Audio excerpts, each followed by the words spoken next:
আমার নাম সোমনাথ মণ্ডল। আমি হুগলি জেলার খানাকুল থেকে এসেছি।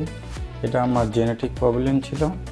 অনেক ডাক্তার দেখিয়েছি, ওষুধ খেয়েছি, কোনো কিছুতেই কাজ হচ্ছিল না।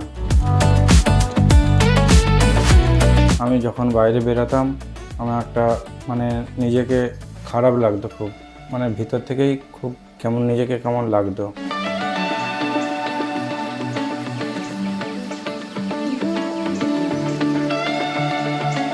তারপর আমি ফেসবুক চালাতে একদিন দেখলাম ডক্টর সন্তোষ স্যারের ভিডিও দেখলাম। একদিন ভিডিওটা দেখতে দেখতে আমার খুব ভালো লাগলো। দিয়ে আমি কলকাতায় এলাম। প্রথমে একদিন ভিজিট করলাম। ভিজিট করে স্যারের সঙ্গে কথা বলে ভালো লাগলো এবং তারপর আমি অ্যাপয়েন্টমেন্ট এখানে নিলাম। হেয়ার ট্রান্সপ্ল্যান্টটা করিয়ে নিলাম।